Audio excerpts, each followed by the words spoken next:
మోతీలాల్ నెహ్రూ గారు, పండిత్ జవహర్లాల్ నెహ్రూ గారు ఆగర్భ శ్రీమంతులు.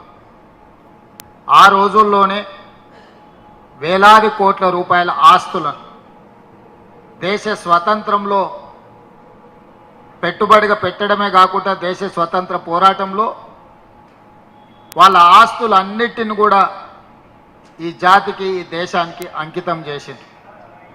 మిగిలిపోయిన కొన్ని ఆస్తులను కూడా శ్రీమతి ఇందిరాగాంధీ గారు దేశ ప్రజలకు అంకితం చేసి వారి ప్రాణాలనే కాదు వారి ఆస్తులను సర్వం ఈ దేశం కోసం త్యాగం చేసి ఈ దేశానికి స్వతంత్రం తీసుకొచ్చిన మోతీలాల్ నెహ్రూ, పండిత్ జవహర్లాల్ నెహ్రూ గారు 10 సంవత్సరాలు జైలు జీవితం గడిపిండు దేశ స్వతంత్రం కోసం. మహాత్మా గాంధీ గారు 30 సంవత్సరాలు స్వతంత్ర పోరాటమే కాదు, మహాత్మా గాంధీ గారు 30 సంవత్సరాలు బ్రిటిష్ వాళ్ళతో కొట్లాడిన మహాత్మా గాంధీ గారి మీద లాటెత్తడానికే బ్రిటిష్ వాళ్ళు భయపడ్డారు ఆనాడు. కానీ స్వతంత్రం వచ్చిన తర్వాత భారతీయ జనతా పార్టీకి సంబంధించిన వారసులు మహాత్మా గాంధీ గారిని దారుణంగా హత్య చేసిన రాజకీయ పార్టీ భారతీయ జనతా పార్టీ. ఆ పార్టీ ఈ దేశం కోసం ప్రాణాలు అర్పించిన శ్రీమతి సోనియా గాంధీ, శ్రీ రాజీవ్ గాంధీ గారి వారసత్వాన్ని పుణికిపుచ్చుకున్న శ్రీమతి సోనియా గాంధీ, రాహుల్ గాంధీ గారి మీద నేషనల్ హెరాల్డ్ అనే పత్రిక దేశ స్వతంత్రం కోసం పండిత్ జవహర్లాల్ నెహ్రూ గారు ప్రారంభించారు. వారి సొంత ఆస్తులను పెట్టి నేషనల్ హెరాల్డ్ పత్రికను ప్రారంభించారు. ఆ పత్రికను ఆనాడు ఉధృతంగా దేశ స్వతంత్ర పోరాటం జరుగుతున్నప్పుడు దేశం నలుమూలలు జరుగుతున్న పోరాటాలను ఆ పత్రికలో ప్రచురించి ప్రజలకు ఒక స్ఫూర్తిని, ఒక పోరాట నాయకత్వాన్ని రగల్చి ఈ దేశాన్ని ముందుకు నడిపించారు. అదే సమయంలో పండిత్ జవహర్లాల్ నెహ్రూ గారితో పాటు మహాత్మా గాంధీ గారు యంగ్ ఇండియా అనే పత్రికను కూడా నడిపి ఆ పత్రిక కూడా దేశ స్వతంత్ర పోరాటంలో క్రియాశీలక పాత్ర పోషించింది. ఈరోజు నేషనల్ హెరాల్డ్ పత్రిక ఆనాడు సిబ్బందిని తీసుకొని ఆ పత్రిక నడిపించడానికి పనిచేసిన వాళ్ళు తర్వాత స్వతంత్రం అనంతరం జరిగిన పరిణామాలలో చాలామంది సమాజంలో పెద్ద పెద్ద పారిశ్రామికవేత్తలు పత్రికలు, టీవీలు పెట్టుకోవడం వల్ల నేషనల్ హెరాల్డ్ నడపడానికి కష్టమై మూతబడ్డది. ప్రైవేట్ పోటీని నేషనల్ హెరాల్డ్ స్వతంత్రం కోసం పోటీపడ్డ నేషనల్ హెరాల్డ్ పత్రిక ఈనాటి సమాజంలో ఉన్న పత్రికలతో పోటీ పడలేక మూతపడ్డది.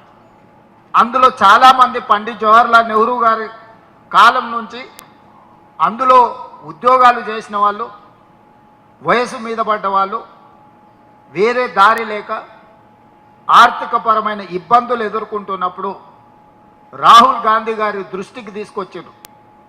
దేశ స్వతంత్రం కోసం నడిపిన పత్రికలో పనిచేసిన సిబ్బంది వేరే ఉద్యోగ ఉపాధి అవకాశాలు లేక కుటుంబాలు గడవక ఆరోగ్యం క్షీణించి బ్రతకలేని పరిస్థితి ఉన్నది.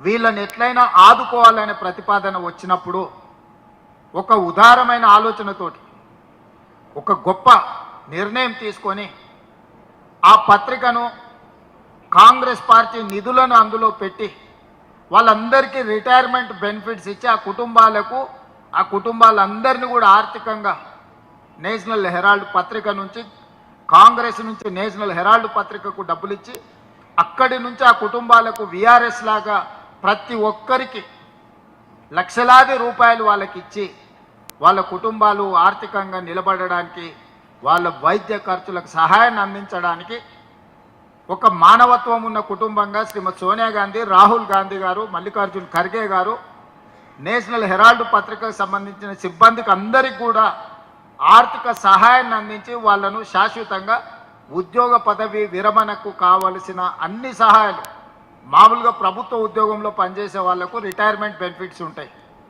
ప్రైవేట్ సంస్థలలో పనిచేసే వాళ్ళకు రిటైర్మెంట్ బెనిఫిట్స్ ఏ సంస్థ ఇవ్వడం లేదు. పని చేసినప్పుడు జీతం ఇవ్వడం తప్ప పని మానేస్తే జీతాలు ఇచ్చే పరిస్థితులు లేవు. ఎప్పుడో మూతబడ్డ నేషనల్ హెరాల్డ్లో పనిచేసిన సిబ్బందికి ఒక మంచి మనసుతోని, మంచి ఆలోచనతోని కాంగ్రెస్ పార్టీ నిధులను కేటాయించి వాళ్ళని అందరినీ కూడా ఆర్థికంగా ఆదుకున్నారు. తిరిగి ఆ పత్రికను రివైవ్ చేయాలి అని అంటే నడిపించడానికి అవసరమైన బోర్డ్ ఆఫ్ డైరెక్టర్స్ అవసరం ఉండి చాలామంది అందులో బోర్డులో ఉన్న వాళ్ళు చనిపోయింది లేరు. తిరిగి దాన్ని పునరుద్ధరించాలి అని అంటే ఆ బోర్డ్ ఆఫ్ డైరెక్టర్స్గా మల్లికార్జున్ ఖర్గే గారు, రాహుల్ గాంధీ గారు, అహ్మద్ పటేల్ గారు ఇట్లా కొంతమంది కాంగ్రెస్ పార్టీ నాయకులను బోర్డ్ ఆఫ్ డైరెక్టర్గా తీసుకున్నారు. ఎందుకంటే నేషనల్ హెరాల్డ్ పత్రికను తిరిగి ప్రచారంలోకి తీసుకురావాలి, కాంగ్రెస్ ఐడియాలజీని ప్రమోట్ చేయడానికి కాంగ్రెస్ పార్టీకి ఒక పత్రిక ఉండాలి, ఈ పత్రికను కాంగ్రెస్ పార్టీ నడపాలనుకుంటుంది. కాబట్టి సోనియా గాంధీ గారు, రాహుల్ గాంధీ గారు, మల్లికార్జున్ ఖర్గే గారు, ఇతర కాంగ్రెస్ పార్టీ నాయకులందరూ కూడా నేషనల్ హెరాల్డ్ బోర్డులోకి వచ్చి ఆ పత్రికను పునరుద్ధరించే ప్రయత్నం చేసిండ్రు. దానికి అవసరమైన షేర్ క్యాపిటల్కి సంబంధించి కాంగ్రెస్ పార్టీ నుంచి నిధులను బదిలీ చేసి ఆ నిధులను ఆ రిటైర్మెంట్ ఉద్యోగస్తులకు రిటైర్మెంట్ బెనిఫిట్స్ ఇచ్చి పంపించింది. ఇందులో ఏ ఒక్క రూపాయి కానీ ప్రభుత్వానికి సంబంధించింది ఇందులో లేదు. ఏ ఒక్క రూపాయి ఎవరు తమ జేబులోకి తీసుకోలే. ఆస్తులు నెహ్రూ గారివే, ప్రారంభించింది నెహ్రూ గారే. నెహ్రూ గారి వారసత్వంగా ఉన్న ఈ కాంగ్రెస్ పార్టీ ఆ పత్రికను నడపాలని ఆ పత్రికను ఈనాడు ఉన్న కాంగ్రెస్ పార్టీ మన కాంగ్రెస్ నాయకులను బోర్డులోకి తెచ్చి దాన్ని పెట్టుబడి పెట్టి తీసుకున్నారు. దీనికి మనీ లాండరింగ్ కేసు పెట్టి, ఈడీ కేసులు పెట్టి, ఇన్కమ్ ట్యాక్స్ కేసులు పెట్టి, కొత్త కొత్త కేసులు పెట్టి మానసికంగా సోనియా గాంధీ గారిని, రాహుల్ గాంధీ గారిని వేధించడమే కాకుండా గంటల కొద్దీ, రోజుల కొద్దీ ఈడీ ఆఫీసులో పిలిచి కూర్చోబెట్టారు. అయినా మానసిక ధైర్యాన్ని కోల్పోకుండా సోనియా గాంధీ గారు, రాహుల్ గాంధీ గారు ఈ కేసులను అన్నిటిని ఎదుర్కోవడం జరిగింది. వాళ్ళు భయపెట్టి లొంగ తీసుకోవాలనుకుంటే రాహుల్ గాంధీ గారు స్పష్టంగా చెప్పారు, మా కుటుంబం ఈ దేశం కోసం ఆస్తులనే కాదు ప్రాణాలనే ఇచ్చినాం. స్వతంత్రం వచ్చిన 75 సంవత్సరాలలో ఉండడానికి నాకు ఇల్లు కూడా లేదు. మేము ఎవరిది రూపాయి తీసుకో మీ దేశం కోసం సర్వం ఇచ్చిన వాళ్ళని మమ్మల్ని మా మీద ఇలాంటి ఆరోపణలు చేస్తే అది మీ స్థాయి దిగజారుతుంది తప్ప మాకు పోయేదేమీ లేదు అని స్పష్టంగా రాహుల్ గాంధీ గారు తిరిగి మోడీ గారికి జవాబు